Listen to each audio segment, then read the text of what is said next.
ಮತ್ತು ಚರಂಡಿ ಅಭಿವೃದ್ಧಿ ಕಾಮಗಾರಿಗೆ ಭೂಮಿ ಪೂಜೆಯನ್ನು ಸಾರ್ವಜನಿಕರು ಮುಖಂಡರ ಸಮ್ಮುಖದಲ್ಲಿ ನೆರವೇರಿಸಿ ಕಾಮಗಾರಿಗೆ ಚಾಲನೆ ನೀಡಿ ಬಂದಿದೆ. ಸರ್ 4 ವರ್ಷಗಳ ಹಿಂದಿನ BJP ಸರ್ಕಾರ ಯಾವುದೇ ಸ್ಲಮ್ ಬೋರ್ಡ್ಗಾಗಲಿ ಯಾವುದೇ ವಸತಿ ರೈತರಿಗೆ ವಸತಿಹೀನರಿಗೆ ಒಂದೇ ಒಂದು ಮನೆಯನ್ನು ಕೊಟ್ಟಿರತಕ್ಕಂಥ ನಿದರ್ಶನ ಇಲ್ಲ. ಯಾವುದೇ ಮನೆಯನ್ನು ಹಿಂದಿನ ಸರ್ಕಾರ ಕೊಟ್ಟಿರಲಿಲ್ಲ. ಸಂಸದರು ಯಾಕೆ ಆ ರೀತಿ ಮಾಹಿತಿ ಕೊಟ್ಟವರೋ ಗೊತ್ತಿಲ್ಲ. ನಮ್ಮ ಕಾಲದ ಅವಧಿಯಲ್ಲಿ ನಮ್ಮ ಕ್ಷೇತ್ರದ ಬಡವರಿಗೆ ಸುಮಾರು 2,000ಕ್ಕೂ ಹೆಚ್ಚು ಹೆಚ್ಚುವರಿ ಮನೆಗಳನ್ನು ಮಂಜೂರು ಮಾಡಿಸಿ ಈಗಾಗಲೇ ಕೆಲವು ಜನರು ಮನೆ ಕಟ್ಕೊಂಡು ಪೂರ್ಣಗೊಳಿಸೋರೆ. ಮನೆ ಕೆಲವೊಂದು ಪ್ರೋಸೆಸ್ಸಲ್ಲಿ ಕಟ್ತಾ ಇದ್ದಾರೆ. ಉಳಿದಂಥವನ್ನ ಮುಂದಿನ ಆರ್ಥಿಕ ವರ್ಷದಲ್ಲಿ ಮಂಜೂರು ಮಾಡಿಸ್ತಕ್ಕಂಥ ಕೆಲಸವನ್ನು ಮಾಡ್ತಾ ಇದ್ದೇವೆ. ಸಂಸದರು ಯಾಕೆ ಹಂಗೆ ಹೇಳಿದ್ರು ಗೊತ್ತಿಲ್ಲ. ಕೇಂದ್ರ ಸರ್ಕಾರದ ಅನುದಾನ ಬರುತ್ತೆ, ರಾಜ್ಯ ಸರ್ಕಾರನೂ ಮನೆ ಕೊಟ್ಟಿಲ್ಲ, ಹಿಂದಿನ BJP ಸರ್ಕಾರನೂ ಮನೆ ಕೊಟ್ಟಿಲ್ಲ. ಏನಾದರೂ ಮನೆ ಕೊಟ್ಟಿದ್ರೆ ನಮ್ಮ ಸರ್ಕಾರ ಆದೇಶದ ಸಮೇತ ನಾನು ಅದನ್ನು ದಾಖಲೆ ಕೊಡ್ತೀನಿ. ಅವ್ರ ಕಾಲದಲ್ಲಿ ಏನಾದರೂ BJP ಸರ್ಕಾರದ ಕಾಲದ ಅವಧಿಲಿ ಇಲ್ಲೇ ಅವರೇ ನೀವೇ ಹೋಗಿ ದಾಖಲೆ ಪರಿಶೀಲನೆ ಮಾಡಿ ಯಾವುದಾದ್ರೂ ಮನೆ ಬಂದಿದ್ರೆ.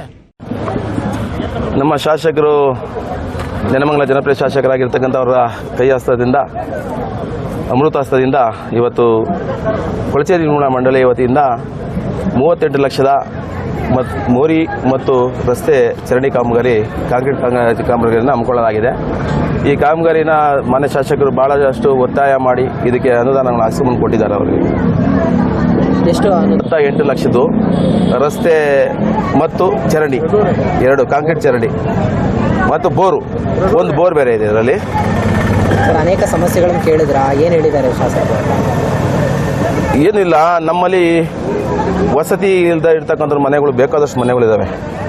ಅವರಿಗೆ ಜಾಗಗಳಿಲ್ಲ. 30 ವರ್ಷಗಳಾಯ್ತು ಇಲ್ಲಿಗೆ ನಾವು ವಸತಿ ನೋಡಿ ಒಬ್ಬರು ಎಲ್ಲ ಬಡ ಇರ್ತಕ್ಕಂಥ ಕುಟುಂಬ.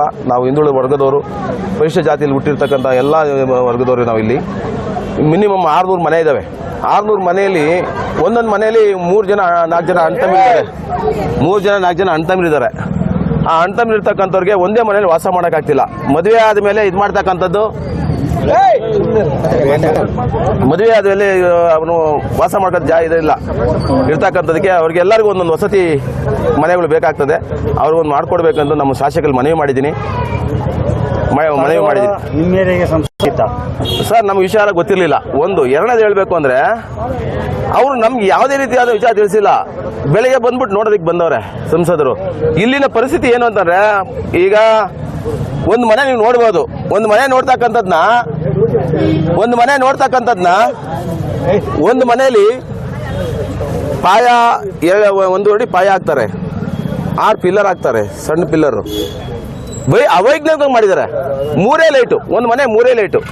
ಏನೋ ಒಂದು ಹಾಲ್ಗೊಂದು, ಒಂದು ಬಚ್ಚಲ ಮನೆಗೊಂದು, ಒಂದು ಅಡುಗೆ ಮನೆಗೊಂದು, 3 ಲೈಟು. ಬಾತ್ರೂಮ್ಸು ಇದಾಗಿಲ್ಲ. ಒಂದು ಮೆಟ್ಲು ಹಾಕೊಡೋದಿಲ್ಲ ಅವರು. ಮೆಟ್ಲೆಲ್ಲ ನಾವೇ ಹಾಕೊಬೇಕು. ಇವೆಲ್ಲ ಅವೈಜ್ಞಾನಿಕ ಮಾಡಿರ್ತಕ್ಕಂಥದ್ದು. ಮತ್ತು ಡೋರು, ತಗಡಿನ ಡೋರು ಮತ್ತು ವಾಸ್ಕಲ್ ಬಂದು ಇದ್ರದ್ದು ಸಿಮೆಂಟ್ ವಾಸ್ಕಲ್. ಇದ್ರಿಗೆ ಹೆಂಗ್ ವಾಸ ಮಾಡೋಕ್ಕಾಗ್ತದೆ ಹೇಳಿ? ಮಾಡ್ತಕ್ಕಂಥದ್ದು ಅವೈಜ್ಞಾನಿಕ ಮಾಡ್ತಕ್ಕಂಥದ್ದು. ಅದು 1 ಲಕ್ಷ ಜಾಸ್ತಿ ಆಗ್ಬೋದು. ಮಾಡ್ತಕ್ಕಂಥ ಕ್ಲೀನ್ ಮಾಡಿದ್ರೆ ಬಡವರು ಮನೆಗೆ ಹೋಗ್ತಕ್ಕಂಥ ಸಂತೋಷ ಹೋಗ್ತಾರೆ.